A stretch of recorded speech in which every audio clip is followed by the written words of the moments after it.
Huawei Mate 10 Pro has been one of the phones I've used for the longest in all of the phones I reviewed so far.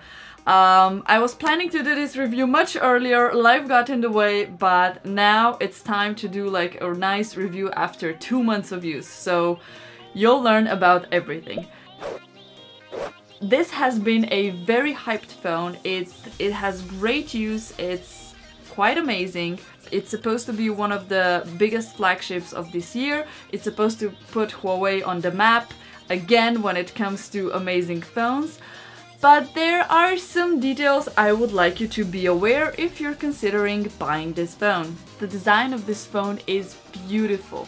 Nicely curved edges. It's a little bit thinner than your average 6-inch phone, so it sits wonderfully in my hand. It's really easy to hold. The glass is shiny, and what I especially like is this belt that is a little bit of a different color. On pictures it looks like this is matte and this is shiny, but on my phone that's not really the case. Everything is shiny. This is just a bit of a darker belt behind the two cameras. The cameras and the fingerprint sensor are set in a nice aesthetical vertical layout and it looks amazing for me. Screen comes almost up to the edges. There are tiny bezels and really small chin and forehead, just enough so you fit cameras, sensors, branding, and that's it. The sides have a nice metal finish, and as you can see there is no audio jack, but you do get the adapter.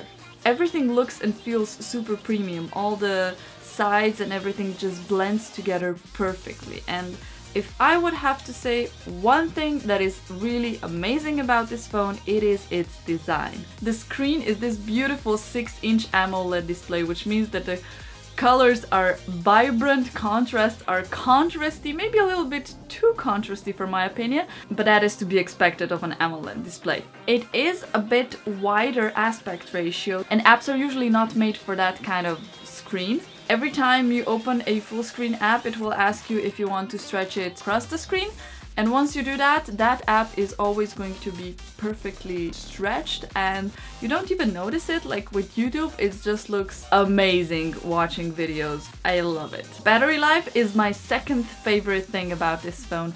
It is amazing. You cannot kill this phone. I'm consistently finishing with 40 to 60% at the end of the day. 40 to 60%, and I use my phone for about 5 hours a day, 6 hours or even more. A lot of YouTube, a lot of mobile data, Wi-Fi is on all the time, Bluetooth is on all the time, and you have to know I've been using this phone for 2 months. It means it's full of my apps. A lot of the apps are running in the background. I have a lot of the apps firewalled so it can't close them because I'm tracking certain statistics about my phone and so on. And I'm still finishing with a lot of juice at the end of the day. Sometimes even if I forget to charge it overnight, I can do with about half a day with what's left.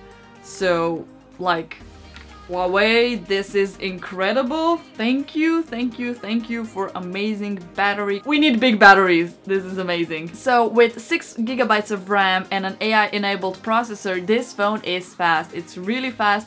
And so far, I didn't have one instance when I would be able to overload it. One thing that did occasionally happen to me is that some of the apps freeze and then you have to manually close them and reopen them. And I would understand if that would be happening in the very beginning, or if those would be some very specific apps that might not have support for such a variety of phones. But these were Gmail, Facebook Messenger, YouTube, Google Maps, like the things you use every single day, Instagram. I wasn't the only one with this issue. It doesn't happen a lot. Like you have some users that will say, never happened to me, and you have some users that will be like, yeah, it happens. It's not a deal breaker, but it's just annoying. It doesn't happen that often, but it does happen like once a week with one of those apps. Apart from that, the phone is super fast. It performs well with any kind of task you give it. There's enough RAM for all your apps to have them opened all the time. I don't close anything. I have a lot of apps running in the background. There was no problem whatsoever with anything. The thing they were advertising quite a lot was their AI and that it keeps the phone fast also over time. There is no way to see that in action, you know? There is no way I could measure this and show you this. I've asked Huawei representatives about that and they were like, there's no way to actually show it.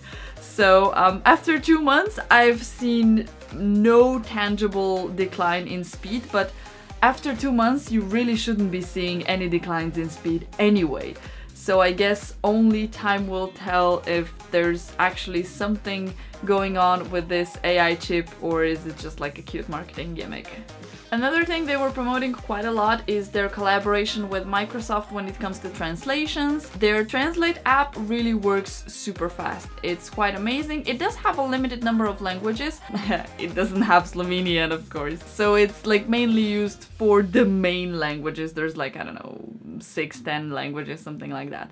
This app would probably be especially good for China because Huawei comes from China, so I guess they are better in that than Google, that is actually banned from China, but still you have a pretty good Chinese translation in Google Translate. I would be using this app a lot if I would be translating from Chinese. Also, it's supposed to have like really good instant translation, so like somebody can say something into your phone and it will instantly translate it to you. Sadly, I didn't have the time to call my Chinese friends to test this out, but apparently it works well. What about the camera, Kat? How is it the camera? We want to know about the AI-enabled camera. There's so much to tell you, I need to do a separate video. Make sure you hit that bell notification so when the video about the camera test of Huawei Mate 10 Pro comes out, you know it, okay? If you haven't seen my other videos, go check those out. And let me know in the comments down below, what do you think about this AI in phones? Do you really think that it makes a difference? What's your thoughts on it? I'm really curious. Have fun, I'll see you soon, and don't forget to subscribe. Bye!